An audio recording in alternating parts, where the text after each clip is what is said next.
महाराज जी आजकल जो बटेंगे और तो कटेंगे का मामला चल रहा है, किस तरह से देखते हैं? बटेंगे कटेंगे का मतलब है कि वोट बट जाएंगे तो ठीक नहीं होगा, इसलिए इकट्ठा थोक का वोट हमको दो। और हालात देश के बिगड़ रहे हैं, किस तरह से देखते हैं आज के देश के हालात? नहीं देखिए, आप मस्जिदों में मंदिर ढूंढने की बात कर रहे हैं, लेकिन जिस समय मंदिरों को तोड़ करके मस्जिद में परिवर्तित किया गया, उस समय के हालात की कल्पना कीजिए। बांग्लादेश में हाल खराब हो रहा है हिंदुओं का, जहाँ मारकाट मची हुई है। सबसे बड़ी अपेक्षा तो भारत से है, क्योंकि भारत हिंदू राष्ट्र है। पार्टियां तो लड़ाई के सिवाय कुछ करवा ही नहीं रही हैं। जो समाज बिखर रहा है वो राजनीतिक दलों के कारण बिखर रहा है। कि गाय तो काटी जा रही है, काटी ही नहीं जा रही है, काट करके बोटी करके पैकेट में बंद करके बेची जा रही है। महाराज जी देवबंद के उलेमा हैं, क्या फिर तोकी रजा जैसे धर्मगुरु हैं, इस्लामी धर्मगुरु, वो बहुत भड़काऊ भाषण दे रहे हैं। वो प्यार से मोहब्बत से यहाँ रहते तो उसमें कोई दिक्कत नहीं थी, लेकिन वो आँख दिखा करके यहाँ रहना चाहेंगे तो अब ये संभव नहीं। तो हम कहना चाहेंगे कि अभी तक कोई भी हिंदू सरकार अभी तक भारत में आज़ादी के बाद से बनी नहीं। महाराज जी आजकल जो बटेंगे और तो कटेंगे का मामला चल रहा है, किस तरह से देखते हैं? वो राजनीतिक मामला है। राजनीति में हर राजनीतिक दल को वोट की ज़रूरत होती है, तो वो बटेंगे कटेंगे का मतलब है कि वोट बट जाएंगे तो ठीक नहीं होगा, इसलिए इकट्ठा थोक का वोट हमको दो, ये उसका आशय है। मस्जिदों में मंदिर ढूंढे जा रहे हैं और हालात देश के बिगड़ रहे हैं, किस तरह से देखते हैं आज के देश के हालात? नहीं देखिए, आप मस्जिदों में मंदिर ढूंढने की बात कर रहे हैं, लेकिन जिस समय मंदिरों को तोड़ करके मस्जिद में परिवर्तित किया गया, उस समय के हालात की कल्पना कीजिए। वो भी तो एक समय था। अगर किसी मस्जिद के बारे में ऐसा कोई इतिहास मिलता है, प्रमाण मिलता है, तो उसके बारे में चर्चा करनी चाहिए और चर्चा करके सुधार लेना चाहिए। इतनी ही तो बात है, और क्या है। गुरु जी, बांग्लादेश में हाल खराब हो रहा है हिंदुओं का, जहाँ मारकाट मची हुई है। तमाम विश्व देख रहा है, लेकिन जो हिंदुओं की सुनवाई नहीं हो पा रही है, क्या कहना चाहेंगे? नहीं, पूरे विश्व से क्या अपेक्षा करते हैं? सबसे बड़ी अपेक्षा तो भारत से है, क्योंकि भारत हिंदू राष्ट्र है। भारत में हिंदू बहुतायत में रहते हैं। हिंदुओं की मातृभूमि, पितृभूमि, पुण्यभूमि भारत है। तो ऐसी स्थिति में बांग्लादेश के जो हिंदू हैं वो भारत की सरकार से, भारत के लोगों से अपेक्षा कर रहे हैं, इसलिए भारत को इसमें निर्णय लेने की ज़रूरत है। धर्म का सियासत में उपयोग किया जा रहा है, नारे धर्म के नाम पे आ रहे हैं।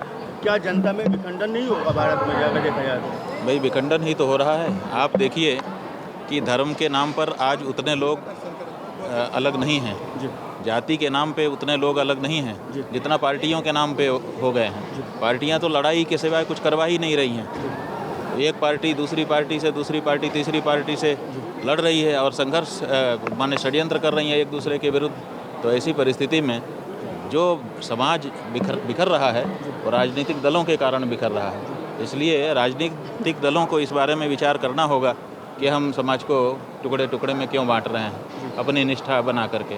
अपने पार्टी के प्रति तो आप निष्ठा बना रहे हैं, लेकिन निष्ठा के साथ साथ दूसरी पार्टी के प्रति इतना द्वेष भर दे रहे हैं कि दोनों दो टुकड़े हो जा रहे हैं। जी, गौ गंगा गायत्री के लिए क्या कहना चाहेंगे? हाल फिलहाल में कैसे देखते हैं? गाय माता को राष्ट्र माता कहने के लिए भी आपने संघर्ष कर रहे हैं आप लोग। देखिए, गौ गंगा गायत्री की हालत ये है कि गाय तो काटी जा रही है, काटी ही नहीं जा रही है, काट करके बोटी करके पैकेट में बंद करके बेची जा रही है। गंगा छोटे छोटे टुकड़े में बांध दी जा रही है, बांध करके उसको सुरंग में जाने के लिए मजबूर किया जा रहा है। उसके सम्मान पर भी आँच ही है, चोट ही है।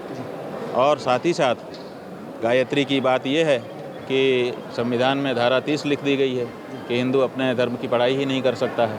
तो ऐसी परिस्थिति में गायत्री भी नहीं है। तो गौ गंगा गायत्री की हालत बहुत ख़राब है।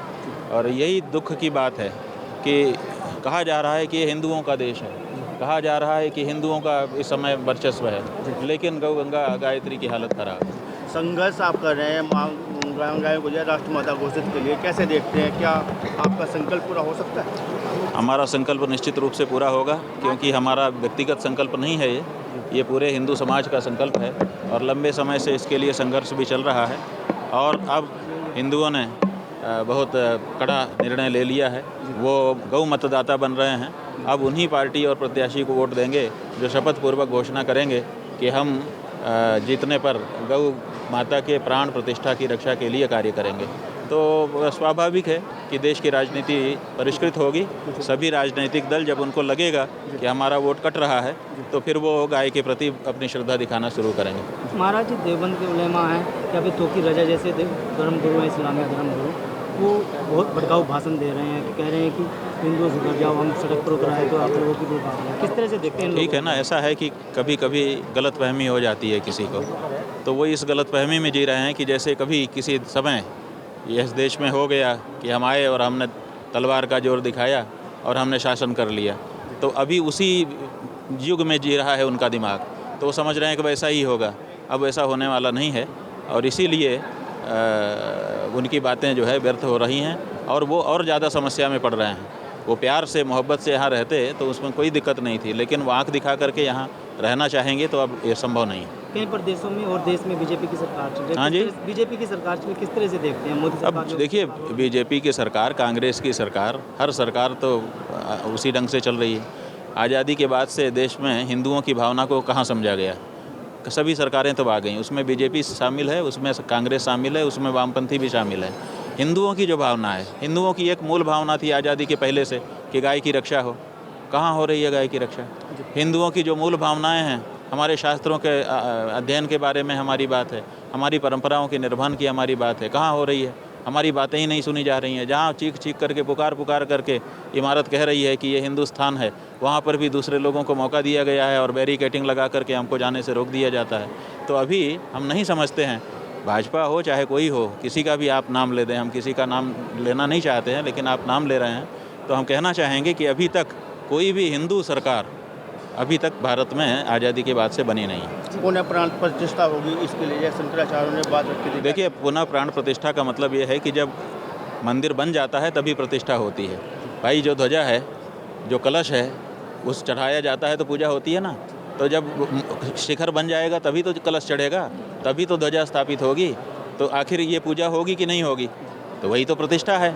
तो ध्वजा अभी तक फहराई ही नहीं गई, बिना ध्वजा फहराए प्रतिष्ठा कहीं हो जाती है? तो इसका मतलब है कि जब मंदिर निर्माण कार्य पूरा हो जाएगा तो स्वाभाविक रूप से ये सब होगा, तो वही प्रतिष्ठा होगी।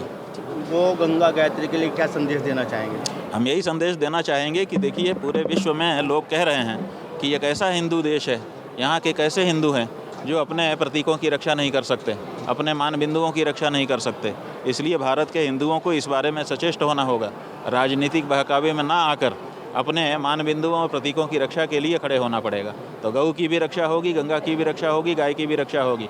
इसलिए सबसे पहले हम लोगों ने, हमारे यहाँ चूँकि रोटी बनती है तो किसी की नहीं होती है, सबसे पहली रोटी है तो किसी की नहीं होती है, सबसे पहली रोटी गाय की होती है। इसका मतलब गाय हमारे लिए सबसे प्रमुख वस्तु है।